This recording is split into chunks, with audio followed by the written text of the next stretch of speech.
Hilang. Nur. Enggak dengar. Suaranya hilang, Pak Nur. Dengar. Oh, Dengar. dengar. Tapi mic Ibu udah dimatikan lah. Nyalain mic. Hah? Yang lain tolong dimatikan ya, suaranya, biar nggak masuk sini.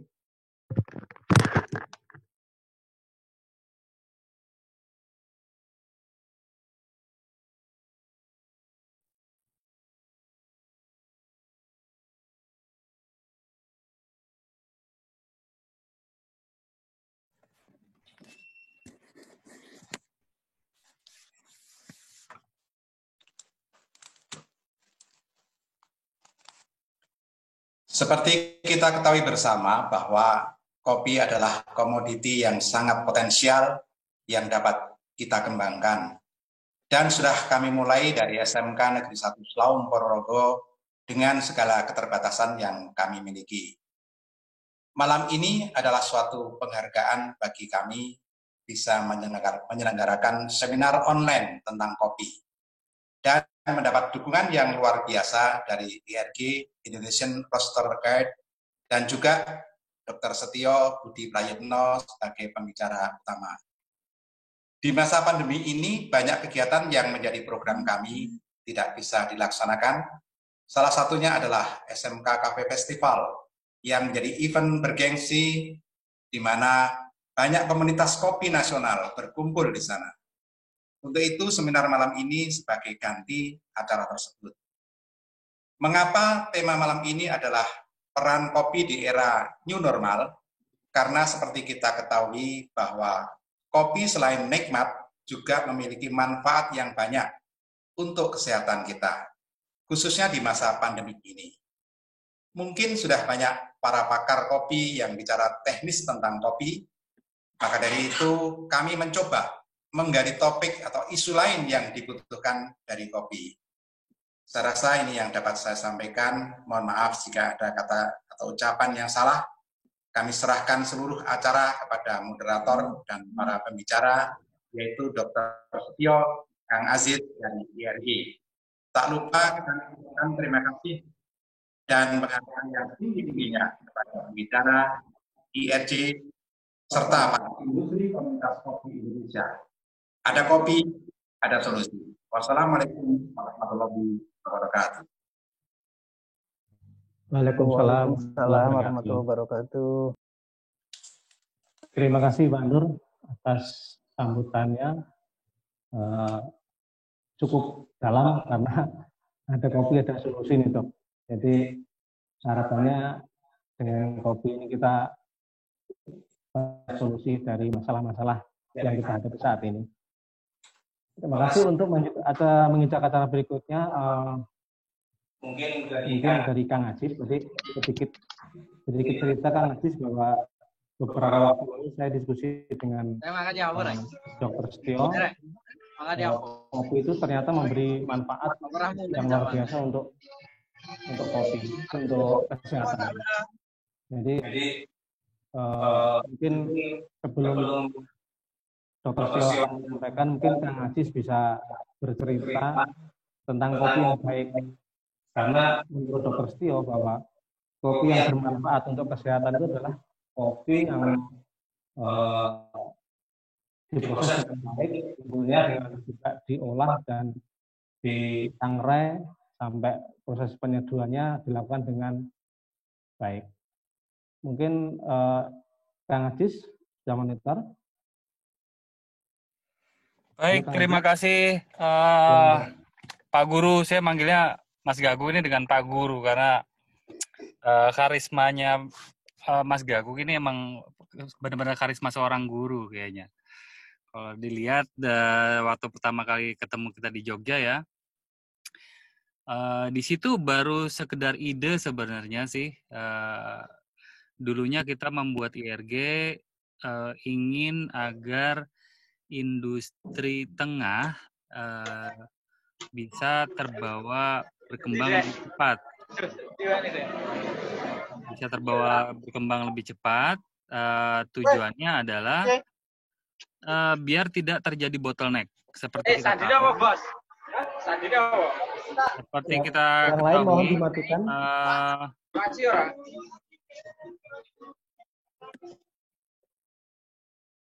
Seperti kita ketahui, bantuan dari pemerintah untuk petani lumayan banyak. Ada bantuan bibit, bantuan pupuk, bantuan lahan, udah cukup banyak. Dan kita tahu industri hilirnya, jumlah kafe di tiap kota selalu bertambah tiap bulannya. Tapi kalau tidak diiringi dengan industri roastery yang bertambah, yang saya khawatirkan dalam 5 tahun ke depan kita surplus kopi dan kekurangan tenaga expert yang bisa mengelola kopi dan memaksimalkan nilai cita rasa dari kopi Indonesia. Makanya kita bentuk IRG. Nah, di IRG ini juga kita merangkul teman-teman prosesor sama pembuat mesin supaya industrinya lebih meriah. Dan waktu di Jogja emang saya usulkan, waktu itu ada wacana bahwa kita ingin menyangrai bersama dan alhamdulillah sekarang kita sudah mulai beranjak ke sistem tersebut yang kita beri nama Roaster Hub. Dan di situ nanti kita bisa menyangrai bersama. Insya Allah kalau nggak ada halangan 17 Agustus nanti kita bukan balap karung tapi balap nyangrai. Jadi seluruh Indonesia dari Aceh sampai Papua kita nyangrai bareng. Dengan harapan bisa membawa kemeriahan industri kopi yang juga membantu mempercepat majunya industri kopi di Indonesia. Di acara ini, khusus di acara ini saya sangat bangga sekali bisa satu panggung dengan Dr. Setio. Ini pasti akan banyak ilmu yang bertaburan nih malam ini. Secara umum di kopi, saya hanya tahu bahwa kopi itu punya ribuan chemical, ribuan proses chemical selama roasting. Sedikitnya ada 700 atau 800 proses kimiawi yang terjadi pada saat roasting. Nah, mungkin nanti Pak Dokter bisa kasih tahu mana benefit dari kimiawi di kopi yang bisa menjadikan tubuh kita bisa lebih sehat dengan kimiawi natural dari kopi ini. Nanti mungkin ke depannya kalau setelah Dr. Satrio mungkin saya bisa gambarkan lagi proses roasting dari biji mentah sampai biji matang. Tapi sebelum itu saya kasih dulu waktunya buat Pak Dr. Satrio untuk memulai intro mengenai tema kita malam ini. Saya kembalikan dulu ke Mas Gaguk. Oke, makasih Kang Adis atas review sedikit tentang kopi dan IRG khususnya, dan benar yang disampaikan Mas Adis tadi bahwa kita Kang Adis ini sedang menyusun suatu hub ya, jadi tempat berkumpulnya para roaster yang nanti akan, saya rasa luar biasa Indonesia punya roaster hub nanti ya Kang Adis ya. Terima kasih Kang Adis atas waktunya. Saya sampaikan ke Dr. Setio untuk berbicara tentang kopi ini. Saya tertarik sekali karena banyak literatur yang di-share ke saya. Kopi itu bermanfaat untuk kesehatan. Salah satunya adalah untuk meningkatkan daya tahan tubuh, yang mana seperti kita ketahui bahwa kondisi pandemi saat ini memerlukan imun yang tinggi untuk kesehatan kita, sehingga saya rasa ini bermanfaat sekali. Jadi kalau ada orang yang bilang kopi itu nggak baik buat kesehatan, nah ini malam ini kita akan mendengarkan seperti apa sih manfaatnya kopi. Iya. Dr. Setio sendiri Iya. tiap hari ngopi Dok ya. Monggo Dr. Setio. Iya betul. Monggo Dok. Halo, bisa ya? Masuk suara saya? Oke, masuk Dok. Ya. Saya minta izin untuk share materi. Boleh? Silakan Dok. Silakan Dok. Sebentar, saya harus ke materi dulu. sebentar Mas. Ya. Sedikit penambahkan, Dr. Setio ini lama berkecimpung di farmasi, jadi sangat tahu tentang apa itu zat-zat kimia yang bermanfaat untuk kesehatan. Jadi kita nggak usah meragukan lagi lah. Saya coba sampaikan materinya, bisa masuk nggak, Mas? Lagi proses, Dok. Nah, oke. Mudah-mudahan bisa diterima sama teman-teman. Saya kasih judul seperti ini. Masuk ya?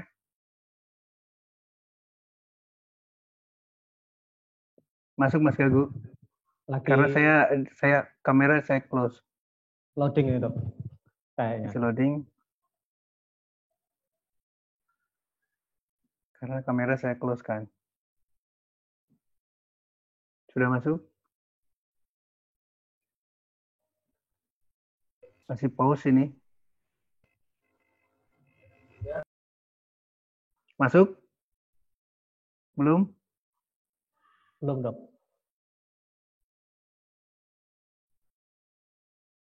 Saya ulang ya. Saya stop dulu sharingnya.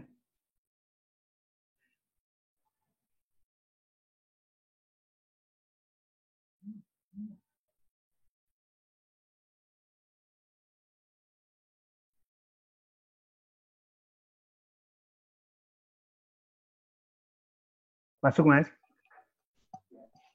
Ya, Teman-teman semua melihat? Oke, ya. bisa dimonitor. Bisa, Dok. Baik, mudah-mudahan saya kayaknya dari mulai Mas Gaguh mulai masuk, Pak Nur yang luar biasa ngasih motivasinya, terus ke Mas Ajis kayaknya serius-serius banget, ini nggak ada yang ngopi ya? Ngopi, Dok. Bismillahirrahmanirrahim. Assalamualaikum warahmatullahi wabarakatuh. Waalaikumsalam. Selamat malam, salam sejahtera untuk kita semua. Saya coba ingin sedikit share, saya tidak ahli, saya tidak faknya untuk menyampaikan ini, tapi saya coba berusaha untuk belajar dan ternyata banyak sekali. Ini yang saya ingin sampaikan ke semua, siapa yang beresiko terkena COVID, karena tadi Pak Nur juga mengingatkan kita lagi pandemi COVID. Kalau kita bicara siapa yang terkena, itu seolah-olah ada kalimat memprihatinkan banget.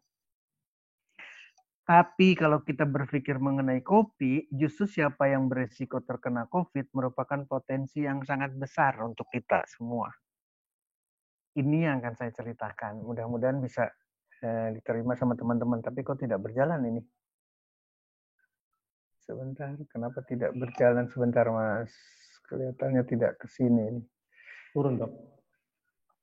Oke. Nah, mudah-mudahan ini menjadi pasar buat kita, buat kopi dari sisi kesehatan. Dan saya berharap juga Pak Nur bisa sependapat atau sepakat dengan saya. Yang sehat itu menurut WHO cuma 5%. Kemudian yang sakit itu hanya 20%. Dan sisanya adalah tampak sehat, padahal sakit juga. Nah, kenapa sekarang orang itu sakit? Karena tidak ngopi. Kenapa orang juga kelihatannya sehat? Karena tidak ngopi juga. Jadi ini adalah pasar buat kita. Jadi ngopi itu bukan just a cup of coffee. Kalau Eropa atau Amerika, mungkin dia lebih sense untuk menikmati kopinya sangat beda dengan kita. Ini adalah pasar buat kita. Data luar dari WHO. Indonesia juga sama. Saya harus menyampaikan data dari riset kesehatan dasar 2018. Hipertensi di Indonesia tidak turun. Meskipun amlodipin, meskipun captopril, meskipun losartan, meskipun antihipertensi ada, tidak turun. Yang terkena hipertensi 18, 25, 35 tahun. Artinya ketika kita di PSBB kan, 45 tahun tidak boleh keluar, saya dengan Pak Nur mungkin tidak boleh keluar karena ada batasan itu. Ternyata 18, 25, 35 tahun udah kena darah tinggi. Kalau udah kena darah tinggi berarti tidak boleh keluar rumah juga. Potensi buat kita sama-sama. Bagaimana dengan yang stroke? Sama, dari angka 7 menjadi 10,9. Meningkat. Siapa yang kena stroke? 15 tahun sudah kena stroke. Lanjut lagi, bagaimana dengan penyakit ginjal sampai cuci darah? Meningkat, meskipun sudah banyak obat, banyak dokter. Jadi, statement awal, kenapa banyak yang sakit? Karena tidak ngopi. Lanjut, siapa yang kena penyakit ginjal sampai cuci darah? 15 tahun, 25. Siapa yang kena diabetes? Sama, angkanya meningkat. Dari 6,9 2013, pakai Perkeni 2011, konsensus lama, itu meningkat menjadi 8,5%. Ketika pakai konsensus yang baru, lebih parah lagi, 10,9. Jadi, berapa obat yang sudah kita kenal dengan untuk diabetes, oral anti diabetes maupun insulinnya? Nggak menyelesaikan ternyata obat itu. Bagaimana dengan kanker? Nah, karena ada bunda-bunda, saya ngelihat ada bunda juga yang ikut, seneng banget saya. Angkanya 1,4 meningkat menjadi 1,8. Tapi yang bikin sedih, ini cerita yang berbeda. Ternyata laki-laki di Indonesia tuh hanya 0,7 yang kena kanker. Sementara wanita itu 2,9. Jadi 4 kali lipat yang kena kanker dibandingkan dengan pria. Saya tidak tahu, Mas Ajis, Pak Nur, atau Mas Gagu, apakah karena wanita juga tidak suka kopi? Kita tinggal diskusikan nanti ke depan. Kenapa banyak kanker pada wanita? Penyakit sendi, umur 15 tahun aja sudah kena penyakit sendi. Yang terakhir, yang paling luar biasa lagi adalah kegemukan. Tolong dilihat, 2007, 2013, 2018, 5 tahun kemudian Indonesia kayak apa bentuknya ya? Pikiran buat kita. Ini karena tidak ngopi. Balik lagi. Ngopi bisa menurunkan berat badan. Ayo kita sama-sama pelajari ke sana. Kalau kita bisa menurunkan berat badan, hampir banyak sekali penyakit. Dari mulai migrain, depresi, hipertensi, diabetes, penyakit jantung, dan seterusnya bisa mengalami penurunan yang berarti. Sekali lagi, karena ini adalah hal-hal yang bisa kita lakukan. Bukan perlu dokter, bukan perlu rumah sakit, bukan perlu obat. Lalu, bagaimana kita mengalahkan COVID? Dalam tubuh kita tuh sudah dibuat oleh Allah Subhanahu wa Ta'ala, Tuhan yang Maha Besar, sistem yang luar biasa. Ketika kita berbicara mulut yang tidak boleh dipegang, hidung yang sudah tidak boleh dipegang, dan mata yang tidak boleh dipegang, ternyata Tuhan yang Maha Besar itu sudah memberikan enzim penolak mereka. Penolak bakteri, penolak virus, ini sudah disediakan. Belum di tubuh yang lain, termasuk sampai ke sistem kemih, itu mengandung enzim, mengandung hal yang bisa melawan bakteri maupun virus. Apalagi di dalam usus kita. Seluruhnya sudah dipersiapkan.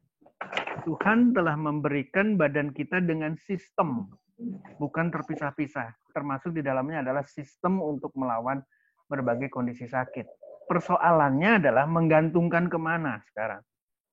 Lanjut, bagaimana sekarang? Nah, ini yang paling kuncinya. Kenapa tadi obat? Kenapa tidak diabetes tidak turun dan lain sebagainya tidak turun? Karena tidak ada penjelasan ini. Bagaimana seorang mengalami sakit tidak ada. Dokter tidak menjelaskan, Bapak, Ibu sakitnya begini, jadi harusnya begini. Tidak. Bapak sakit ini, saya tulis resepnya ini ya. Selesai. Dan di resep itu tidak ada ditulis kopi. Saya akan nulis hari malam ini resepnya adalah hanya kopi. Kopi. Lanjut sekarang. Diabetes. Kenapa diabetes tidak ada yang sembuh? Karena yang diperiksa cuma gula darah dan HbA1c. Tidak pernah memeriksa pembuluh darah yang ada di sini. Ini ada pembuluh darah. Kalau ini yang diperiksa dan di sini terjadi penyempitan, maka orang tidak akan kena diabetes sama sekali. Tolong dilihat. Nah, orang Jepang makan karbohidratnya tinggi banget. Makan gulanya tinggi banget. Makan nasinya paling banyak. Tapi makan lemaknya dan kolesterol di dalamnya berarti paling kecil dan orang Jepang paling sehat. Usia laki-laki orang Jepang itu di atas 82 tahun. Usia wanita orang Jepang di atas 87 tahun. Yang usianya 100 tahun banyak di sana. Amerika dengan kampanye low carb-nya itu tidak menurunkan diabetes. Kenapa? Karena fatnya itu tinggi sekali. Sehingga betul-betul korban COVID di Amerika jauh lebih besar dibandingkan dengan negara lain atau bagian negara di benua yang lain. Bagaimana dengan serangan jantung? Sama. penyebabnya adalah kolesterol. Ketika ini kolesterol tidak dikonsumsi lagi, tidak perlu operasi pun akan sembuh.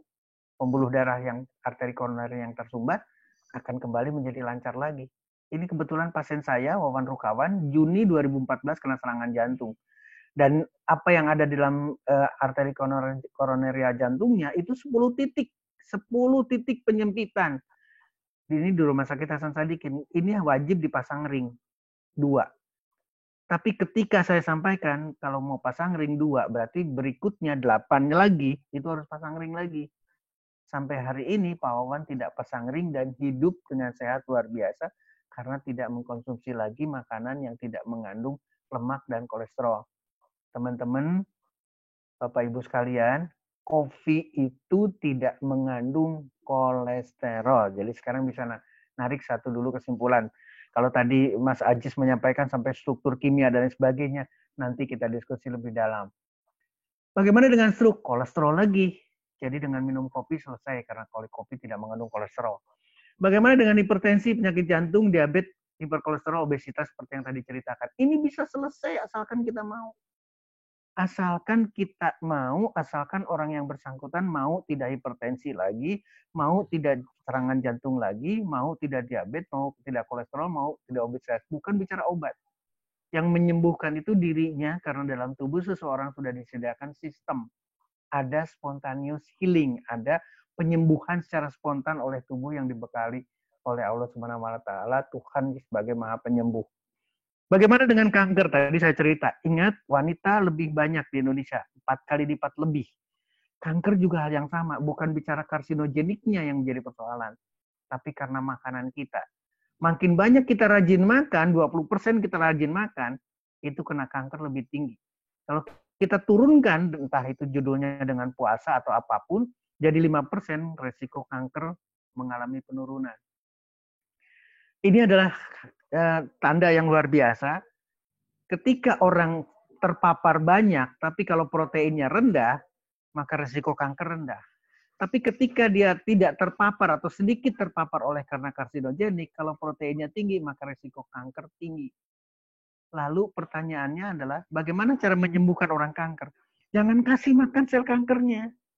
Mas Ajis, saya ingetin, tidak perlu kimianya apa yang ada di tidak perlu kimianya apa yang ada di dalam kopi, cukup diberikan kopi saja, kanker itu sudah tewas. Kenapa? Karena kopi bukan makanan sel kanker. Yuk kita diskusi nanti. Nah, karena sekarang bicara COVID, jadi saya ingin menyampaikan beberapa search yang saya terima, National Library of Medicine.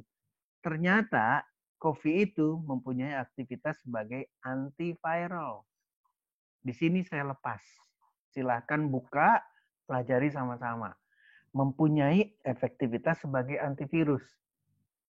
Balik lagi, potensi anti-influenza. Sekarang, siapa yang sering influenza berarti tidak ngopi. Siapa yang masih meler berarti tidak ngopi. Ini influenza sederhana. Ternyata, nah ini lebih luar biasa lagi nih. Karena ini penelitiannya spesifik ke DNA dan RNA virus. Teman-teman, Bapak Ibu sekalian, bicara COVID, bicara SARS-CoV-2, ini adalah virus RNA, bukan makhluk hidup. Jadi dia adalah bagian. Ternyata COVID itu bisa menekan multiplikasi atau perbanyakannya virus-virus RNA. Lanjut, saya ingin menyampaikan supaya materi diskusinya akan lebih menarik. Ternyata hal yang sama lagi, ketika kita mengkonsumsi kopi, nah sekarang ini bicara komponen asam di dalam kopi. Ternyata juga akan memperbaiki kondisi panas demam yang tinggi, severe fever yang terjadi pada orang-orang yang kena virus. Lanjut, mungkin tinggal 1-2 lagi. Chlorogenic compound yang ada di kopi ini adalah berarti kopi diambil dengan menggunakan chlorogenik supaya terpisah. Hal yang sama, ternyata bisa melawan virus yang mengenai respiratori. Artinya adalah SARS. Tidak ada keraguan dari sini. SARS, Severe Acute Respiratory Syndrome, adalah virus yang mengenai respiratory, mengenai saluran pernapasan. Maka ini adalah salah satu literatur yang bisa kita jadi pertimbangkan bagaimana kita bisa melawan COVID dengan menggunakan COVID. Ini hal yang sama HbA1, HBsAg ini adalah bicara di hepatitis. Ibu, bapak, teman-teman, selama ini pertarungan antara virus dengan manusia tidak pernah dimenangkan oleh virus. Hepatitis B sampai hari ini ada. Human papillomavirus penyebab kanker serviks dan seterusnya sampai hari ini ada. Campak sampai hari ini ada. Demam berdarah sampai hari ini ada. Dan tidak pernah menghancurkan atau meluluh lantakan manusia. Dia ada, tapi kita tidak pernah kalah. Itu Mas Gagu, saya balikkan ke Mas Gagu supaya nanti diskusinya menarik. Jadi Bapak Ibu sekalian, konsepnya adalah harusnya kita berpikir kopi itu berasal dari energi matahari yang disediakan sama Tuhan yang Maha Penyembuh, menyinari daun kopi, terjadi fotosintesis, terjadilah kopi. Jadi kopi merupakan formula yang bukan dilakukan oleh pabrik farmasi, tapi sudah dititipkan manfaat yang luar biasa, tinggal kita menikmati. Saya senang sekali tadi Mas Ajis menerangkan, atau nanti juga akan ada diskusi dari mulai pembibitan sampai roasting. Kalau roastingnya selesai dengan baik, kualitas kopi itu baik, maka saya tidak ada keraguan, buatlah satu center, buatlah satu pusat penyembuhan, tapi berbasis kopi. Mau kopinya seperti apa, mau dibentuk seperti apa, mau jadi aromaterapi kopi, mau diminum langsung, mau dijadikan minyak. Pak Nur yakin nantinya akan ada diskusi panjang karena di sana ada fasilitas untuk penelitian, untuk sekolah dan lain sebagainya. Mari kita diskusikan lebih menarik bahwa seharusnya seluruh produk yang diciptakan oleh Allah Subhanahu wa taala termasuk di dalamnya adalah kopi, buah, sayur-sayuran itu adalah sejatinya untuk kita, kesehatan kita, demikian juga dengan makanan sehat kita. Mudah-mudahan bisa diterima sama teman-teman. Ini adalah share yang bisa dilakukan. Saya tidak ada apa-apanya, saya bukan ahli, apalagi tadi pertanyaannya, apa kompon yang ada di dalam kopi? Tidak perlu ke sana karena ini udah luar biasa. Silakan Mas Gagu, billahi taufiq wa hidayah. Wassalamualaikum warahmatullahi wabarakatuh. Terima kasih Dr. Sio. Wassalamualaikum warahmatullahi wabarakatuh. Nah, luar biasa ternyata kita baru tahu bahwa banyak penelitian tentang kopi yang sangat berguna dan bermanfaat untuk kesehatan. Saya kenal Dr. Setio kisaran tahun 98 kalau nggak salah ya. Beliau itu memang konsen di penelitian memang. Jadi bahkan kalau dulu ada profesor-profesor yang mendebat itu beliau maju duluan. Jadi karena kita dulu satu lembaga di farmasi, jadi betul. Saya tahu banget. Jadi beliau ini fight di bidang literatur ini luar biasa. Ya, seperti yang kemarin disampaikan bahwa kopi ini ternyata sangat bermanfaat untuk kita. Termasuk saya sendiri. Jadi asam lambung itu sebenarnya bisa diselesaikan dengan kopi. Nah, pertanyaannya kopi yang seperti apa, Dok, yang bermanfaat? Itu mungkin Dr. Setio menyerahkan ke Kang Ajis. Nah, sekarang tinggal Kang Ajis nih menanggapi apa yang disampaikan Dr. Setio tadi. Kira-kira seperti apa nih, Kang? Karena dengan adanya literatur seperti ini, harusnya di era new normal ini, orang itu kalau pergi itu nggak usah kemana-mana, ke kedai kopi. Artinya industri kopi juga akan terangkat. Dan orang konsumsi kopi pasti akan meningkat dengan adanya hasil penelitian-penelitian yang ternyata sangat bermanfaat untuk kesehatan. Kang Ajis, monitor. Mas Ajis. Kang Ajis, monitor. Baik, terima kasih Pak Dokter. Penjelasannya luas dan ringan, mudah dimengerti nih. Ya, saya setuju benar kalau misalnya apa-apa yang diciptakan buat manusia di alam ini sebenarnya masih banyak lagi manfaat yang kita belum gali. Saya Betul. Kurang beruntung belum bisa ikut SMK Coffee karena waktu itu belum ada SMK Coffee. Jadi saya SMK juga, saya anak SMK juga, cuma jurusannya otomotif. Dan kebetulan saya jadi berkarir di alat berat, sebenarnya lebih ke alat berat. Dan sekarang saya ngerasa alat berat itu ending, dead end ilmunya buat saya. Karena sampai sekarang saya udah tahu ini perkembangan teknologinya akan kemana.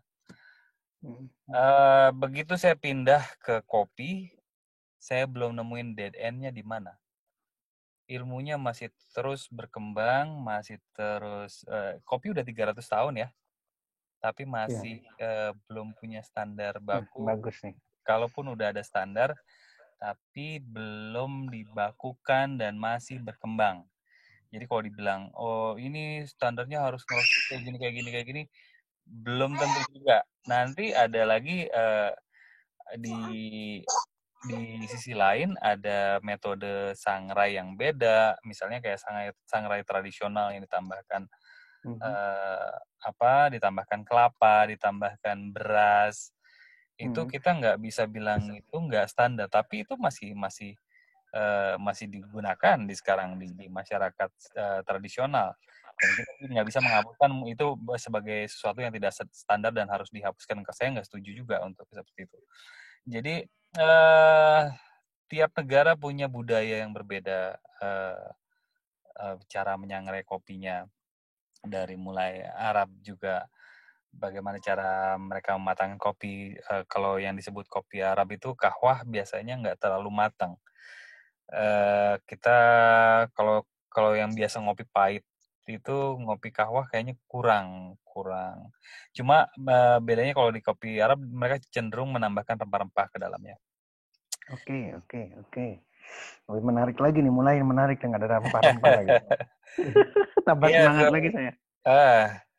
Seperti itu. Memang ilmu kopi belum tuntas sampai sekarang. Dan ini yang membuat saya lebih tertarik terus belajar membuat grup kopi. Makin banyak pertanyaan justru makin menantang, makin luas yang perlu kita eksplor lagi di kopi. Saya mau share bagaimana kopi yang saat ini dianggap cukup baik untuk dikonsumsi. Sebenarnya sih terlalu sempit waktunya ya kalau cuma 2 jam. Cuma saya dipercepat aja di mulai posisi dari mentah ke matang paling. Kalau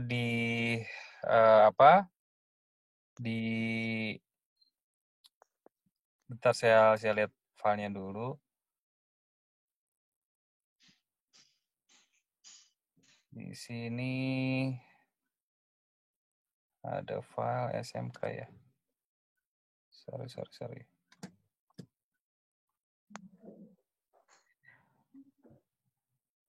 Saya coba tampilkan chartnya, progress chart dari mulai mentah ke matang. Masih loading.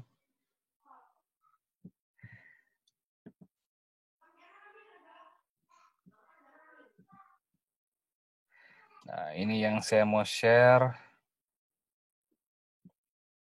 Jadi, saya mau pastikan dulu sebenarnya sebelum kita menilai dari mentah ke matang, ada pengalaman khusus waktu saya ke satu daerah dan perhatikan bagaimana cara mereka memproses kopi dari mulai pasca panen ya, dari mulai petik pasca panen sampai jadi beras.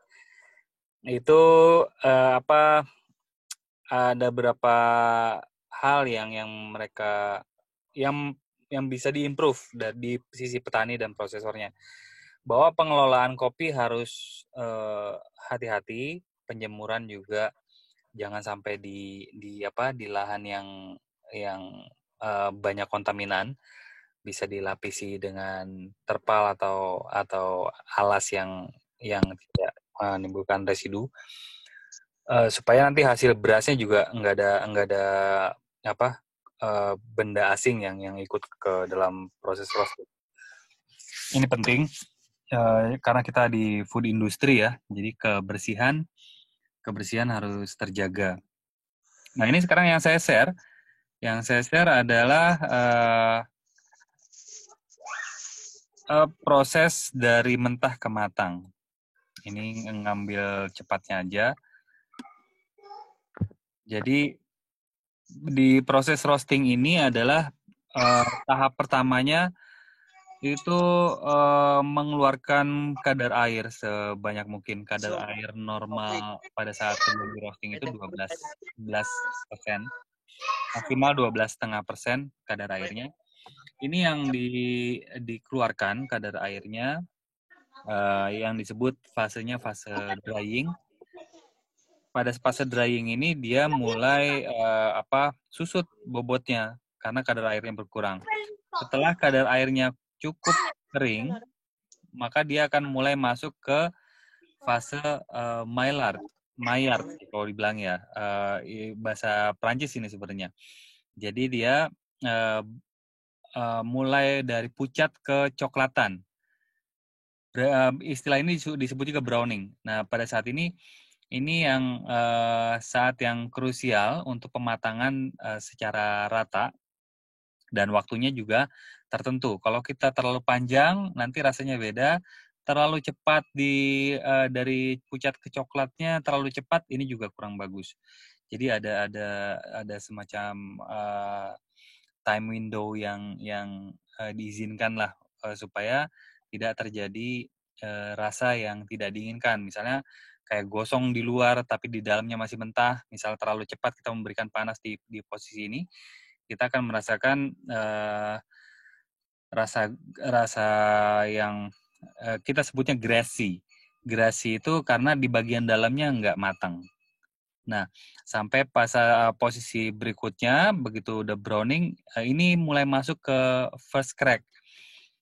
Pada saat yang di luar udah kering, air di dalam inti biji kopi ini mulai menguap juga, dan dia akan melepaskan gas dari inti biji kopi keluar. Nah, gas yang bertekanan ini dan memecahkan biji kopi ini menimbulkan suara yang kita sebutnya seperti popcorn ya, suara popcorn.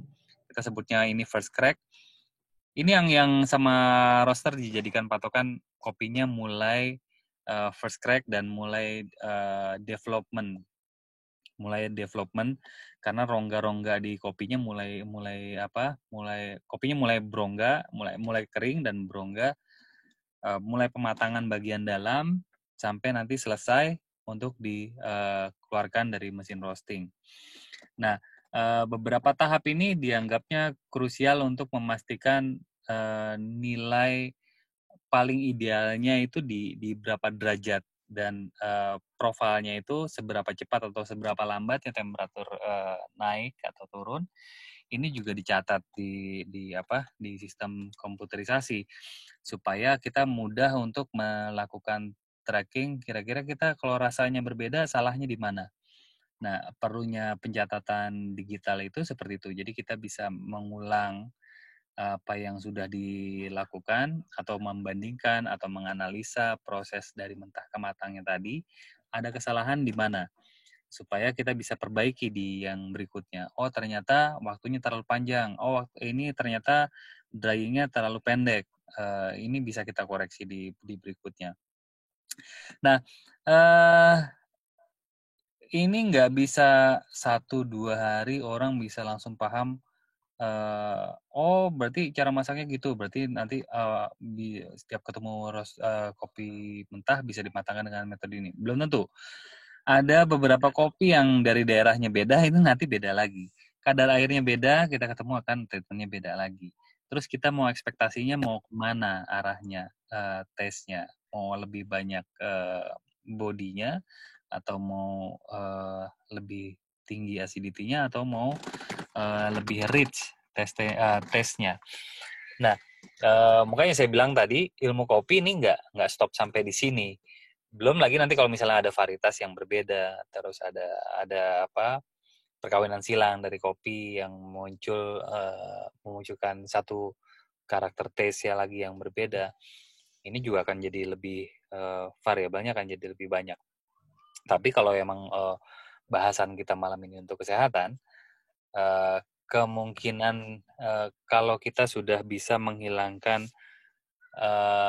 substans yang dianggap merugikan pada saat mentah dan memaksimalkan substansi yang menguntungkan buat tubuh pada saat matang, ini kopi jadi lebih baik untuk digunakan dan lebih bermanfaat buat tubuh kita. Kira-kira gitu, Pak Dokter.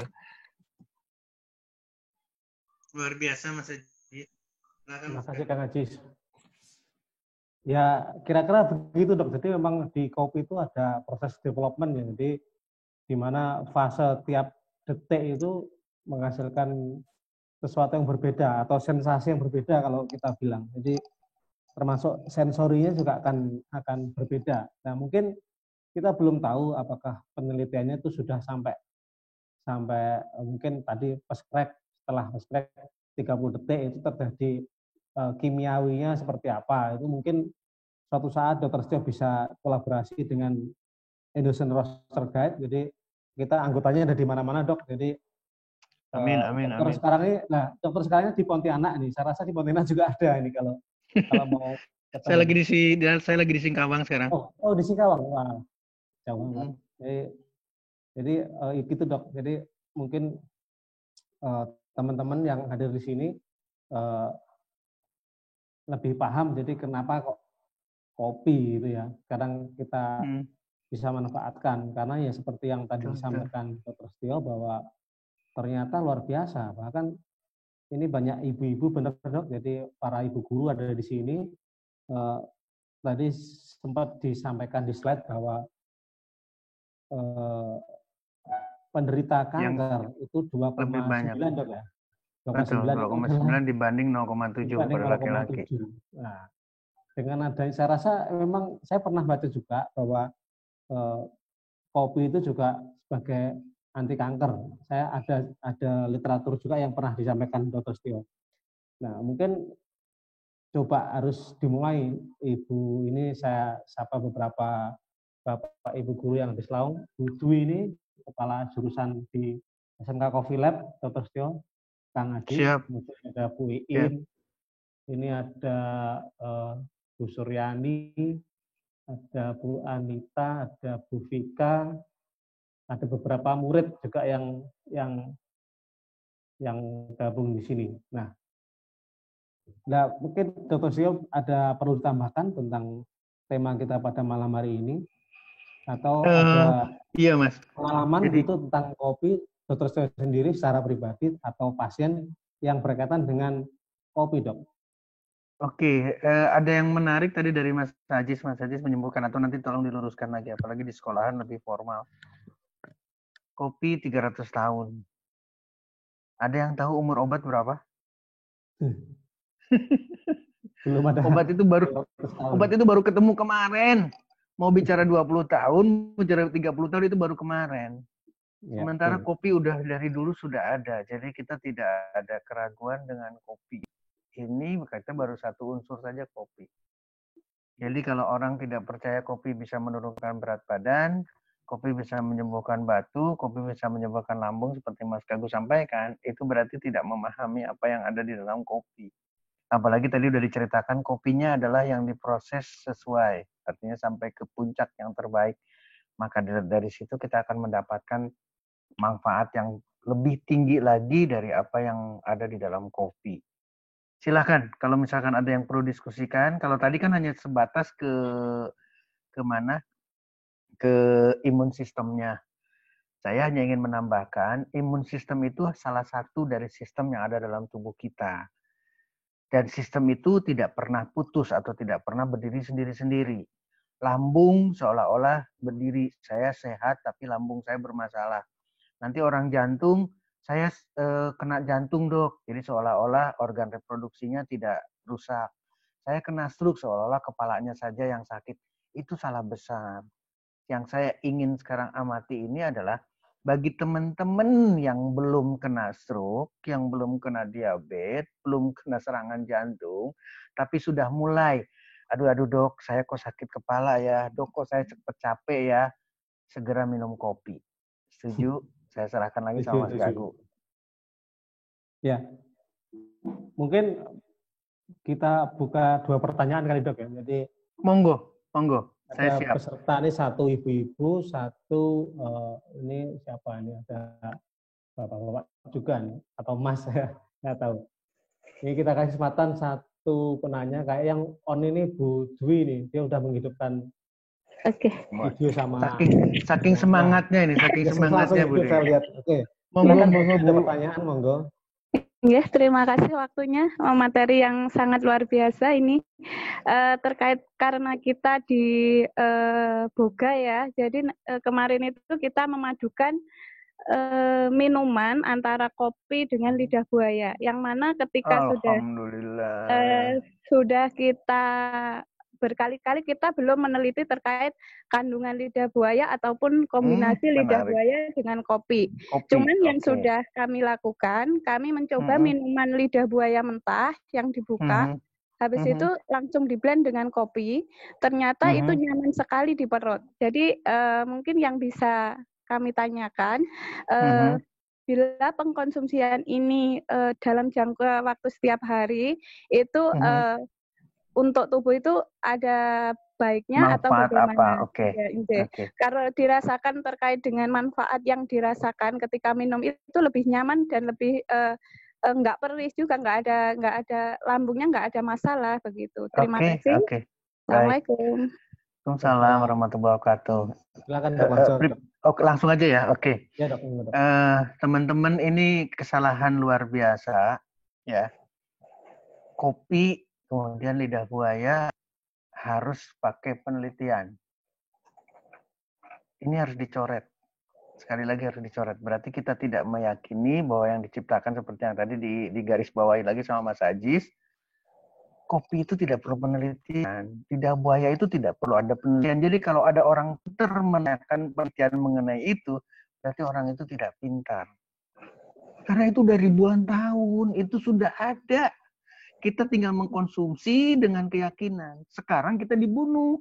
Dibunuh karena virus yang baru, dibunuh karena obat, dibunuh karena seolah-olah modernisasi. Saya ingin menjawab ke arah sana supaya kita meluruskan nanti, karena pasti ada unsur yang lain selain aloe vera atau lidah buaya. Empiris itu diterima oleh ilmiah.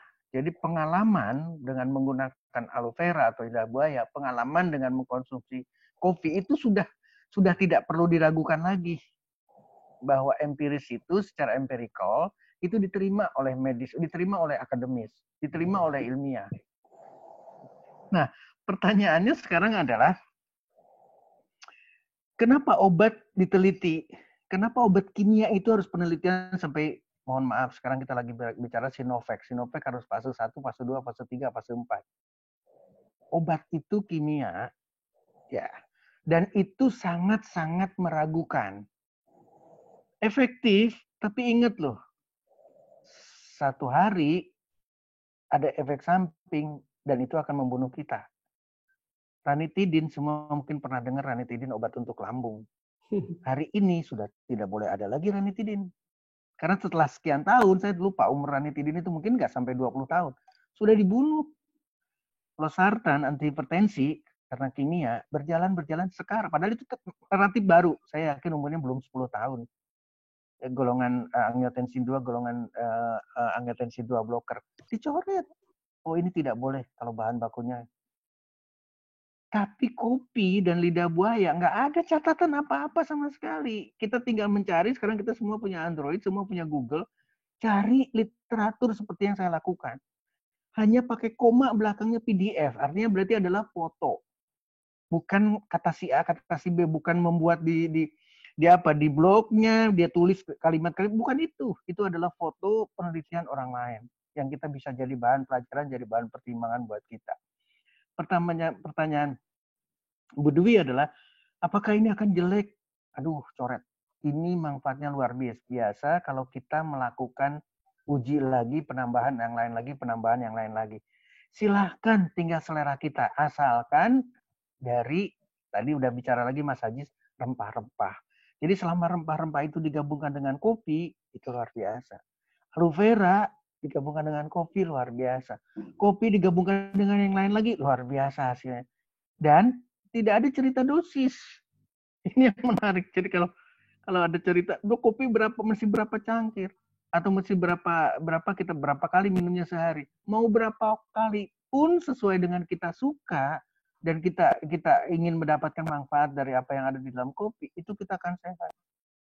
Kalau bicara tadi Bu Dewi bicaranya lambung tidak sakit karena sudah digabungkan dengan lidah buaya, itu bukan karena semata-mata lidah buaya sendiri, bukan semata-mata kopi jahat atau lidah buayanya bagus terhadap lambung. Tidak. Setiap kita masuk kopi, baik kopi maupun gabungan dengan yang lain, dan lambung kita masih merasa sakit, berarti masih problem tubuh kita. Dan bukan cuma lambung yang problem.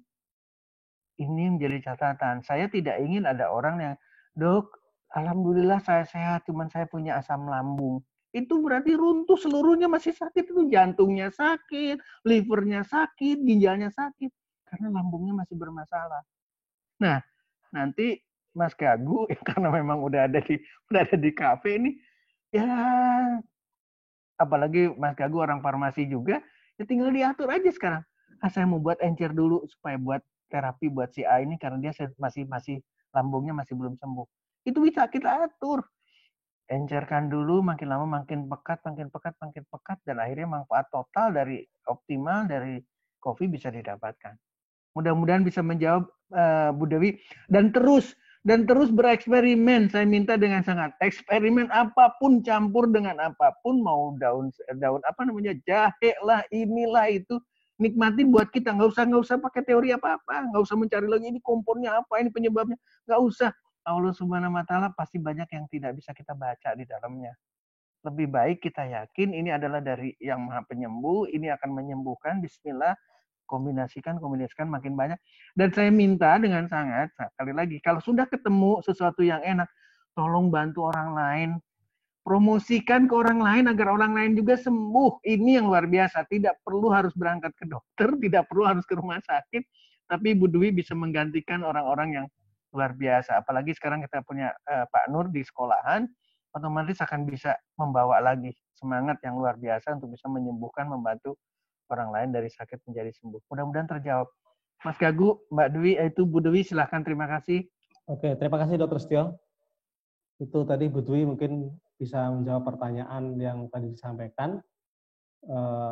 Mudah-mudahan bermanfaat, dan kalau masih kurang nanti bisa hubungi saya, tak sounding langsung ke beliau. Atau kalau mau ketemu juga boleh sama Dr. Setio langsung.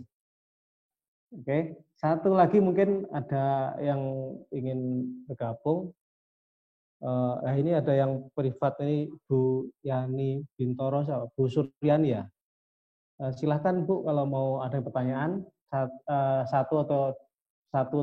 dua lagi lah, masih ada waktu. Silahkan hidupkan video sama speakernya supaya bisa live.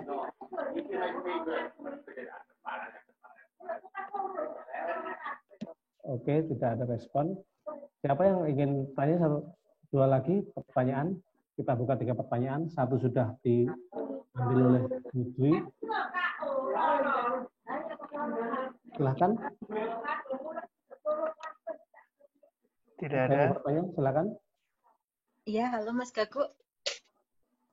Iya. Oh, Bunda Yani, silakan. Iya. Yang saya tahu tadi kan dari penjelasan yang ada, kalau kopi itu kan tidak menyebabkan suatu penyakit ya. Tapi waktu itu pernah saya mendengar, apakah benar itu penderita asam urat disarankan untuk tidak mengkonsumsi kopi karena bisa meningkatkan lemak pada tubuh. Apalagi mungkin jika dibarengi ya dengan mengkonsumsi makanan yang tinggi lemak, maka bisa meningkatkan resiko terjadinya komplikasi seperti diabetes atau stroke. Itu benar atau tidak? Terima kasih. Baik, terima kasih. Silakan Dok, langsung Dok. Lidah buaya tadi sudah disebut, kopi sekarang kita bicarakan. Semua yang diproduksi oleh Allah Subhanahu wa Ta'ala, baik buah kopi maupun lidah buaya dan rempah-rempah yang lain tidak mengandung satu titik pun kolesterol. Sekali lagi, tidak mengandung satu titik pun kolesterol. Jadi ketika ada yang berbicara akan berhubungan dengan asam urat, itu yang berbicaranya justru kena asam urat. Artinya apa? Sumber asam urat itu yang tadi yang disampaikan Ibu Yani. Sumber asam urat itu adalah bukan kopi, bukan sayuran hijau, bukan kangkung, bukan bayam, atau bukan melinjo. Bukan. Sumber asam urat yang tertinggi adalah makanan yang mengandung lemak dan kolesterol. Oh, gitu. Nah, Jadi bukan jadi kalau dari kita kopinya ya? bukan sama sekali. Justru kalau masih sekarang statementnya harus kita keraskan adalah penyebab orang kena stroke, penyebab orang kena diabetes, penyebab orang kena serangan jantung dan seterusnya termasuk orang yang penderita asam urat adalah karena pilihan makanannya adalah yang mengandung lemak dan kolesterol. Orang yang masih sakit lambung adalah masih makan yang mengandung lemak dan kolesterol. Kenapa orang itu tetap tidak sembuh-sembuh dengan asam lambungnya? Karena untuk menghancurkan materi makanan yang mengandung lemak dan kolesterol, itu perlu berjam-jam, perlu berkilo-kilo, perlu banyak sekali asam lambung. Artinya adalah asam lambung dari tubuh itu perlu dipompakan banyak sekali untuk karena makanan yang mengandung lemak dan kolesterol. Buah, lidah buaya, kopi, semua sayur-sayuran itu tidak mengandung kolesterol dan tidak. Kalaupun lemak ada, tapi kecil sekali. Mungkin perbandingan antara 1:9. Jadi mungkin pernah dengar ada lemak yang ada di dalam alpukat. Itu beda dengan lemak yang ada di dalam daging, di dalam ayam, di dalam ikan. Alpukat itu luar biasa. Ini tidak pernah kita dapatkan seolah-olah, atau yang lebih kontra lagi adalah ketika kita berbicara lidah buaya, nanti dikasih lagi pemanis katakanlah, entah itu pemanisnya dari buah mangga yang manis atau buah lengkeng yang manis, itu seolah-olah kita menghindar. Ini kita tidak bicara gula ya, tidak bicara buah yang manis, apalagi sekarang yang manis, misalkan sawo katakanlah manis. Ketika itu dikombinasikan dengan kopi, itu mutlak menjadi obat untuk diabetes. Tolong, makanya saya katakan sama Bu Dwi, tolong bereksperimen. Tidak ada. Sekarang kalau kita satu kata aja, bayam itu identik dengan Popeye. Setuju? Setuju ya? Dan Popeye tidak pernah kena asam urat. Kuat ya, ini jadi catatan buat kita gitu loh. Kalsium yang ada di bayam, kalsium yang ada di tomat itu 2 kali lipat dibandingkan dengan kalsium yang ada di susu. Itu semua dipromosikan. Kopi pakai susu. Hilang manfaat kopinya. Karena susunya nilainya juga kurang dan pasti ada kolesterolnya. Coba kita pikirkan bagaimana kita menikmati kopi, real kopi, entah cuman mohon maaf, ketika diseduh, ketika kita guyur dengan air yang mendidih, serbuk kopi itu, maka dengan dihirup saja, itu kita sudah dapat manfaatnya. Karena olfaktorius kita atau alat penciuman kita ini salah satu entry atau delivery system untuk memasukkan produk, untuk memasukkan manfaat yang ada di kopi. Jadi ketika kopi itu diseduh, jangan dibiarkan di depan kita, lebih baik kita hirup udaranya itu. Itu adalah sudah terapi asma, terapi darah tinggi, terapi diabetes, hanya dengan dihirup. Makanya jangan kaget kalau sudah disediakan aromaterapi kopi. Tapi real kopi ya, yang seperti disampaikan tadi Pak Ajis adalah kopi yang berkualitas, kopi yang bukan asal-asalan. Kopi hijau tapi ikut dipanen.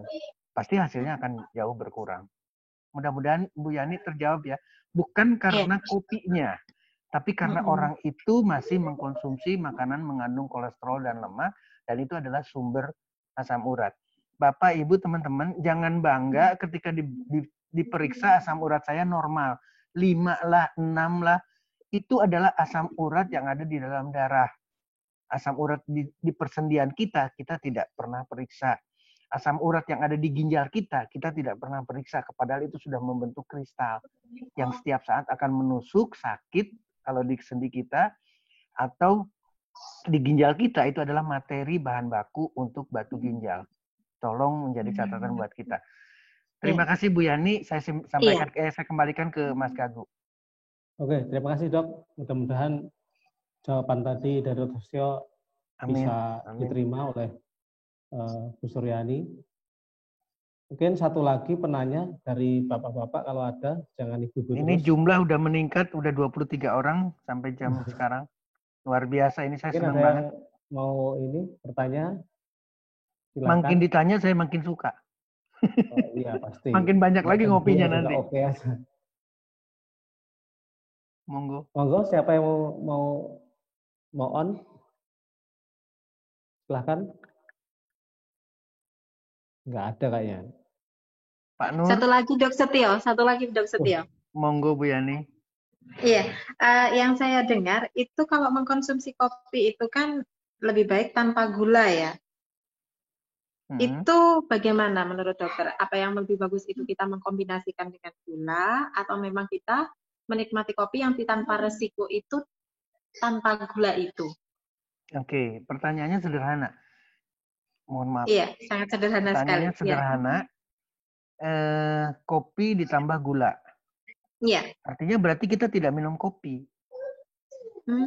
Berarti kita tidak mendapatkan atau manfaat dari kopi juga akan mengalami penurunan karena ada komplikasi karena ada keikutsertaan gula. Iya. Jadi kalau kita minum kopi berarti hanya kopi. Bukan kopi susu, bukan kopi ditambah gula, bukan cappuccino, bukan latte, bukan barista yang sorry sekarang saya harus cerita kepada barista-barista yang lain. Itu apa ya istilahnya ya? Kalau saya lebih menikmatinya, itu adalah pestanya seorang kopi, penikmat kopi. Tapi ketika kita berbicara di real kopi adalah just a cup of coffee, tidak ada tambahan yang lain. Tapi ketika kita ingin berpesta, karena kopi, seperti yang tadi Bu Dwi menggabungkan antara kopi dengan lidah buaya. Itu adalah mencari kita. Demikian juga dengan nanti eksperimen yang lain, Pak Nur mungkin di laboratorium sekolah akan bisa didapatkan beberapa kombinasi-kombinasi. Jadi yang betul ketika kita ingin sehat untuk mendapatkan manfaat dari kopi, ya hanya kopi. Tidak ada campuran yang lain. Kalau sudah mau dicampur lagi, berarti itu bukan kopi. Itu adalah kopi ditambah gula.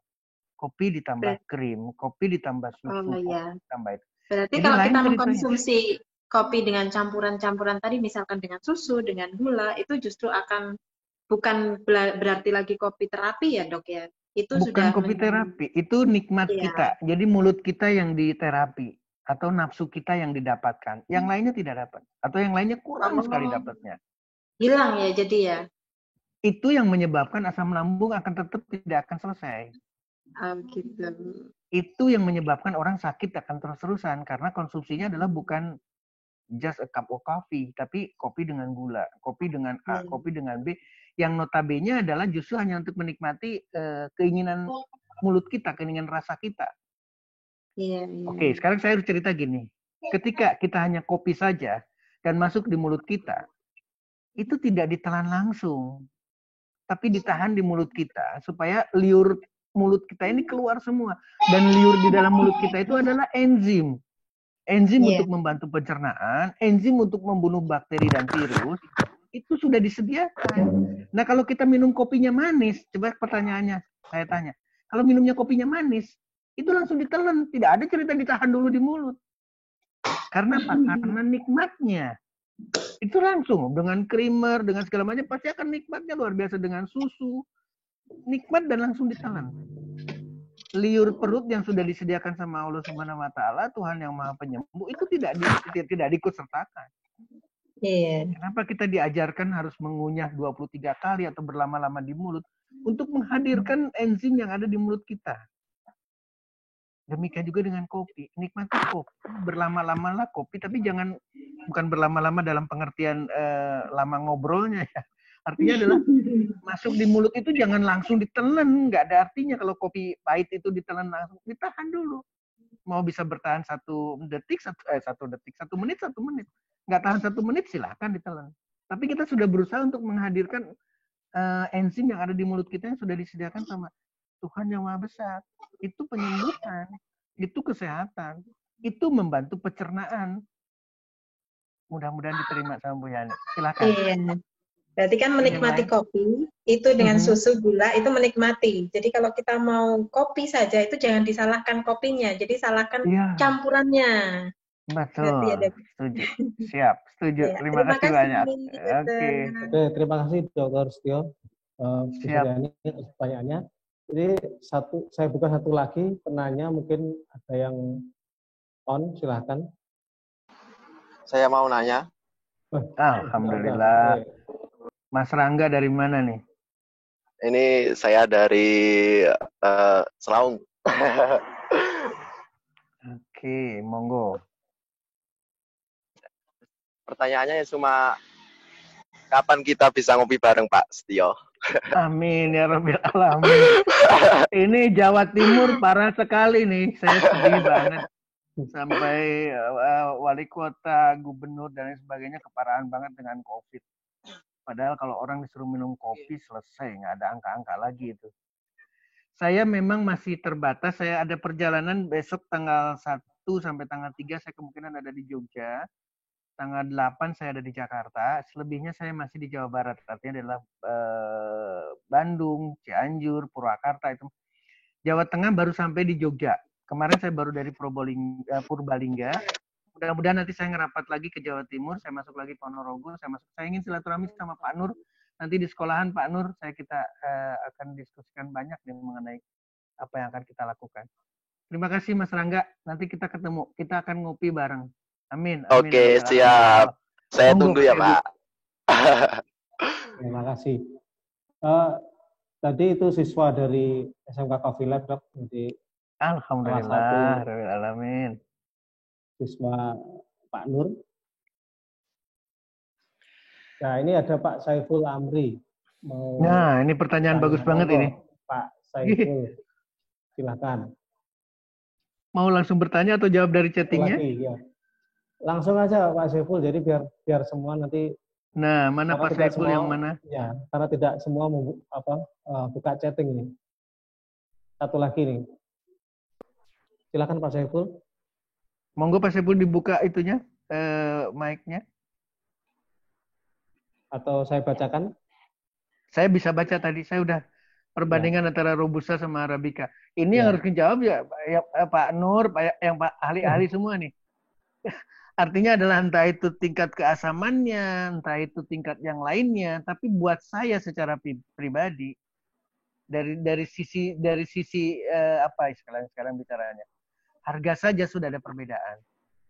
Maka sebetulnya buat saya sekarang baik itu Robusta maupun Arabica atau kombinasinya itu tetap merupakan treatment, itu tetap merupakan obat buat kita gunakan.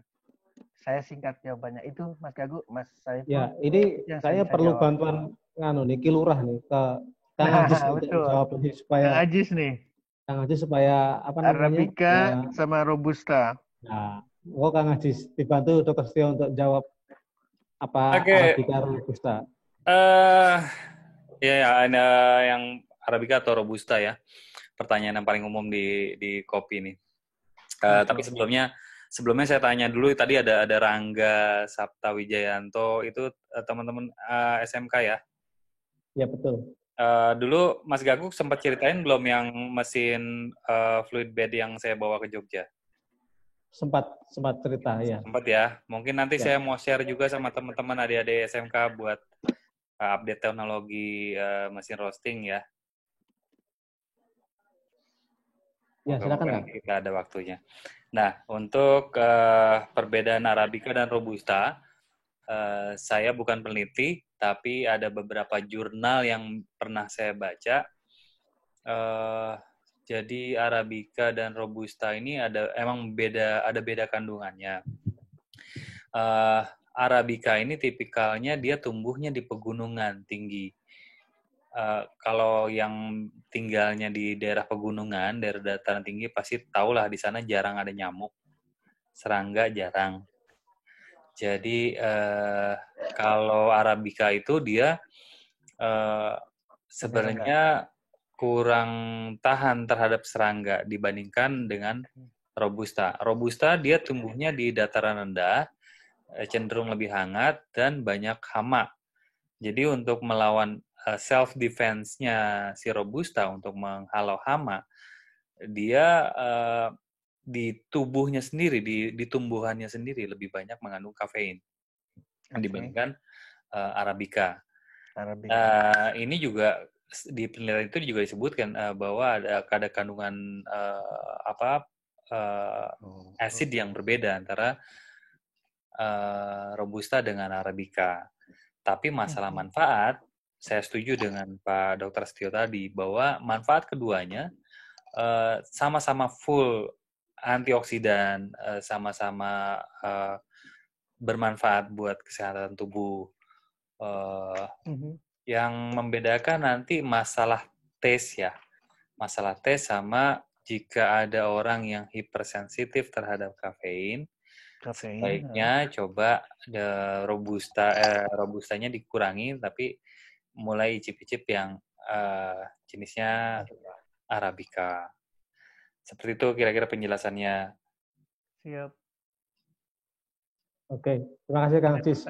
Ini ada itu benar kata yang disampaikan tadi Kang Ajis bahwa bedanya Robusta sama Arabica itu emang kalau orang awam ya pahit sama kecut, asam. Tapi secara kimia memang Robusta itu kafeinnya tinggi. Jadi kalau mungkin baru pertama mencoba kopi, terus kemudian ada gemetaran, itu memang kalau menurut Dr. C itu detox. Jadi bukan apa namanya?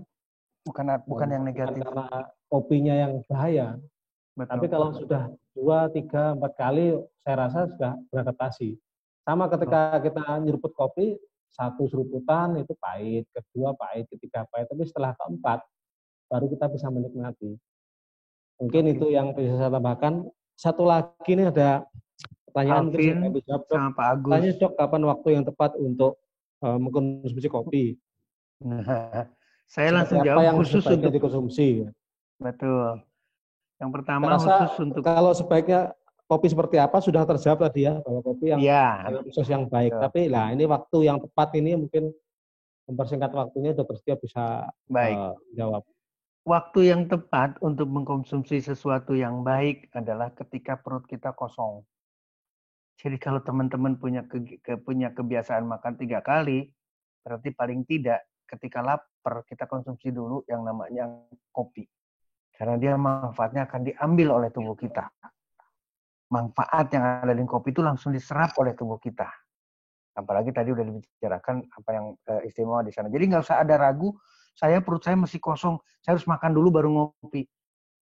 Sebelum kopi itu diseruput sama kita udah ketiduran. Kenapa? Karena setelah makan kita ngantuk. Jadi makan yang bermanfaat itu sebelum.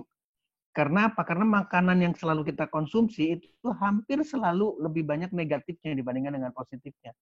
Karena kita tidak makan buah, kita tidak makan sayuran, yang kita makan adalah yang tadi diceritakan sama Bu Yani, yang akan menyebabkan asam urat, yang akan menyebabkan kolesterol, selalu itu. Jadi kapan? Paling tidak, itu saya udah bicara 3 kali. Berarti bisa 4 kali, bisa 5 kali ketika kita ingin mengkonsumsi kopi. Ya. Minum kopi apa bisa melunturkan nikotin? Nah, bersaing lagi sekarang nikotin. Ini dari Pak Agus nih, melunturkan nikotin atau tidak. Sekarang Pak Agusnya jadi ketawa, dengernya juga. Apa namanya? Jadi jangan berpikirnya ini obat nggak? Itu kopi ini sebagai obat atau tidak? Termasuk dalam hal menurunkan nikotin. Kalau sudah tahu nikotinnya ada di satu, katakanlah sekarang kita bicara rokok, ya jangan merokok. Kalau masih merokok ya sekarang kopinya bagus, nikotinnya tetap dikonsumsi, nggak ada gunanya. Nanti berlomba antara kanan dan kiri. Kalau sudah tahu nikotin ada di sana, kita tidak perlu. Tapi yang saya ingin catatan sekarang, ini kita bicara nikotin. Nikotin tuh bukan di rokok saja. Nikotin tuh ada di buah, nikotin tuh ada di apel, nikotin tuh ada di tomat, nikotin tuh ada di sayuran. Jadi kita bertemu lagi dengan nikotin di setiap kita mengkonsumsi itu. Kalau tar itu berbeda. Tar itu adalah materi yang dihasilkan karena ada proses pembakaran. Jadi barang apapun atau buah atau apapun yang mengalami pembakaran atau pemanasan, apalagi sifatnya adalah dibakar, pasti akan terjadi tar. Kalau saya ini, buat saya ini diskusinya nanti diperpanjang ini Mas Gagu, karena ini bicara dengan kopi dan tembakau, kopi dan cengkeh, ini jadi lain ceritanya nantinya. Ini akan nyerempet Ya, kemana-mana karena di sana ada nikotin. Ya,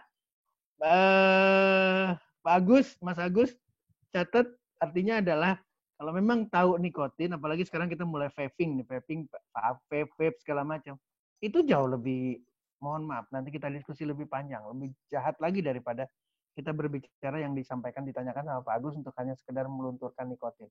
Monggo, Mas Gagu, silakan. Ya, terima kasih dok. Ini mungkin terakhir kita tunggu pertanyaan dari Pak Nur dari tadi. Ya, saya juga berharap sekali ini. Betul. Monggo. Pak Nur ini, aduh, seneng banget saya bisa silaturahmi. Nggih. Monggo Pak Nur.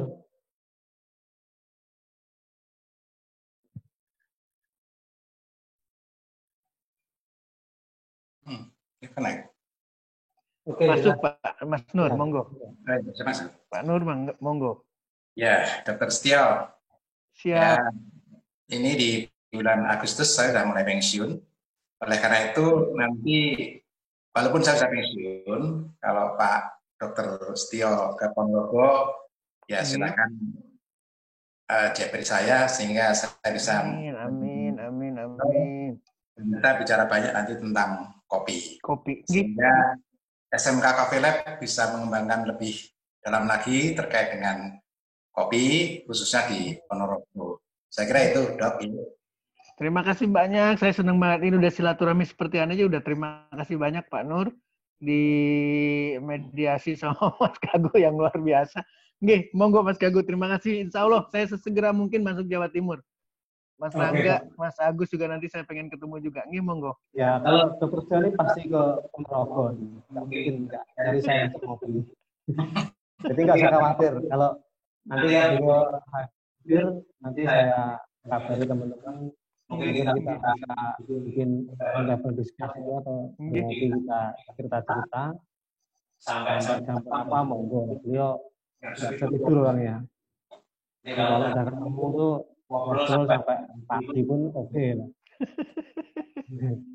Mungkin dari Kang Atas ada yang mau ditambahkan sebelum kita akhiri kurang lebih 5 menit lagi kita akhiri. Waktunya kita sediakan memang 1,5 jam. Nanti mungkin ada yang mau ditambahkan atau masukan buat SMK atau ada rencana-rencana berikutnya nih, berikutnya terutama amin. Karena SMK ini butuh pencerahan banyak Kang Ajis. Tadi sempat disinggung bahwa Kang Ajis ada mesin songo ya. Jadi Kang Ajis ini selain roster dia juga bikin mesin. Jadi mesin songo itu saya rasa ini bisa mengusulkan untuk pengadaan mesin songo itu. Nanti biar Kang Ajis datang ke Ponorogo karena kecil-kecil. Kang Ajis. Ya, Mas Gagu, sebenarnya saya senang sekali nih dengar adanya SMK Coffee. Selain karena saya anak SMK, saya tahu ini bakalan jadi bahan bakar untuk industri kopi bisa lebih maju dengan pesat karena dibahan bakari oleh tenaga muda yang kreatif dan ulet. Juga dengan skill yang emang sudah diarahkan untuk bermain di industri kopi. Besar harapan saya ke depannya nanti saya bisa main ke sana dan berbagi dengan teman-teman adik-adik anak SMK mengenai teknik roasting juga dan bagaimana cara membuat mesin roasting yang baik, yang dengan teknologi yang bisa kita andalkan untuk 5 atau 10 tahun ke depan. Terima kasih juga buat Pak Nurdianto untuk waktunya. Saya merasa bangga sekali dengan adanya dengan diundang ke SMK Coffee Lab ini. Semoga acaranya nggak cuma satu kali, bisa berlanjut lagi ke acara yang lebih kontennya lebih lebih banyak lagi dan lebih kaya dengan pengetahuan. Saya rasa penutup dari saya itu aja. Silakan mungkin ada tambahan lagi dari Pak Dokter atau Mas Gagu. Monggo. Oke, terima kasih Kang Ajis, ditunggu kedatangannya karena teman-teman di SMK itu haus dengan ilmu dari para senior. Jadi Kang Ajis ini luar biasa di industri kopi, sangat konsen. Bahkan bilang ini peneliti, Dok. Jadi Kang Ajis ini sebagai peneliti khususnya di bidang sangrai kopi ya. Jadi beliau sangat aktif untuk memberikan masukan-masukan kepada kita para roaster untuk berkembang maju, khususnya dengan teknologi. Jadi Kang Ajis ini ngoprek teknologi untuk sangrai kopi. Jadi mungkin nanti untuk penelitian lebih mudah karena kopi yang disangrai dengan teknologi yang Kang Ajis sediakan itu akan terekod. Jadi ini kalau ini bagus, cara bikinnya gimana? Dia ada kenaikan suhunya setiap berapa detik, berapa derajat. Itu terekod semua di komputer dan itu saya rasa sangat berguna kalau dikolaborasikan dengan kesehatan untuk dokter. Saya harus titipkan semangat juga untuk adik-adik SMK bahwa kekayaan Indonesia ini sangat-sangat besar, apalagi dari sisi pertaniannya.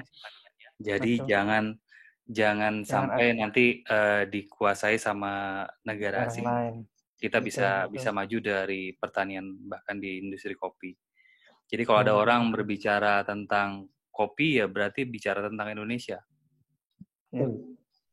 Setuju banget. Betul. Ya, betul Kang Ajis.